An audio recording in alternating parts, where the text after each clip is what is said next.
بسم اللہ الرحمن الرحیم۔ ہمارے ہاں تعویذ اور عملیات کے حوالے سے بہت ساری غلط فہمیاں ہیں۔ اسی طریقے سے روحانی علاج ایک بڑا چلتا ہے کہ روحانی علاج روحانی علاج۔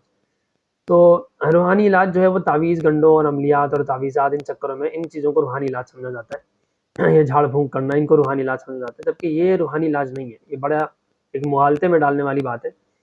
اصل میں روحانی علاج، اصل میں تھوڑا سا اگر آپ غور کریں لفظ پر ہی، تو روحانی کا مطلب ہے روح، اور یعنی روح کا تعلق، اور علاج مطلب علاج یعنی روح کا علاج، روحانی علاج۔ اور روح کیا ہے کہ روح ہماری خراب ہوتی ہے گناہوں سے، ٹھیک ہے، حدیث میں بھی آتا ہے، احادیث سے بھی مطلب پتہ چلتا ہے، اور قرآن سے بھی ایک اندازہ ہو جاتا ہے، لیکن احادیث سے تھوڑا آپ کو آرام سے زیادہ آسانی سے پتہ چل جاتا ہے، اس میں تھوڑی وضاحت آ جاتی ہے۔ قرآن میں روح کے متعلق بہت زیادہ بات نہیں ہے۔ تو حدیث میں یا سیرت سے ہمیں اندازہ ہوتا ہے کہ جب ہم گناہ کرتے ہیں تو ہماری روح بیمار ہو جاتی ہے یا روح ہماری کمزور ہو جاتی ہے، تو اس کا علاج ہوتا ہے۔ مثال کے طور پر روحانی علاج کی حقیقت کیا ہے؟ روحانی علاج ہوتا ہے کہ مثال کے طور پر تکبر کے جذبات پیدا ہو رہے ہیں، تو یہ روح کو زخمی کرنے والی بات ہے۔ آپ کے اندر تکبر پیدا ہو رہا ہے تو جسم کو تو کچھ نہیں ہوتا، لیکن روح آپ کی بیمار ہو رہی ہے بہت، یعنی تکبر تو بہت سنگین بیماری ہے۔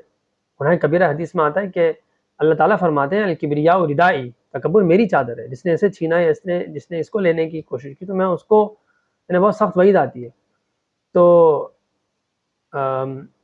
اسی طریقے سے ایک حدیث میں آتا ہے کہ جس کے دل میں رائی کے دانے کے برابر بھی تکبر ہوگا نا، تو اللہ تعالیٰ فرماتے ہیں، آپ صلی اللہ علیہ وسلم فرماتے ہیں کہ اللہ تعالیٰ اس کو جنت میں داخل ہی نہیں کریں گے، اور جنت میں وہ داخل نہیں ہوتا جس سے اللہ راضی نہ ہو۔ جنت میں داخل ہونا اس بات کی علامت ہے کہ اللہ راضی ہے، ٹھیک ہے۔ تو روحانی علاج جو ہے وہ یہ ہے کہ مثال کے طور پر تکبر پیدا ہو گیا، اس تکبر کو ختم کرنا، اور حسد پیدا ہو گیا اس کو ختم کرنا، ٹھیک ہے، یہ روحانی علاج ہے۔ جھوٹ کی بیماری ہو گئی، جھوٹ بولنے کی عادت ہو گئی، اس کا علاج کرنا، ٹھیک ہے، اور غیبت کرنے کی عادت ہو گئی خدا نخواستہ، اس کا علاج کرنا، تو اس کا جو علاج ہوتا ہے یہ روحانی علاج ہوتا ہے، ٹھیک ہے۔ لیکن ہمارے زمانے میں یہ ایک مصیبت یہ ہو گئی کہ جی عملیات کو اور تعویذات کو اور اس طرح کی چیزوں کو روحانی علاج سمجھ لیا گیا، اور ذرا سا کچھ ہو گیا تو جی کسی عامل کے پاس جا رہے ہیں، کسی بزرگ کے پاس جا رہے ہیں، فلاں خلیفہ خلافت مل گئی ان کو، فلاں کے پاس جا رہے ہیں، فلاں کو یہ ہوا ہوا ان کے پاس جا رہے ہیں کہ وہ ہمیں عمل دیں گے، وہ تعویذ دیں گے، یا وہ کچھ پڑھ کے دم کر دیں گے، یا کوئی وہ جھاڑ پھونک کریں گے، یا کوئی عمل کریں گے تو پھر ہماری یہ بیماری ختم ہوگی۔ یہ سب چیزیں شریعت میں اس کی کوئی حقیقت نہیں ہے۔ روحانی علاج کیا ہے وہ میں نے بتا دیا، اور یہ عملیات اور تعویذات کی کیا حقیقت ہے اس پر ہم انشاءاللہ بات کریں گے۔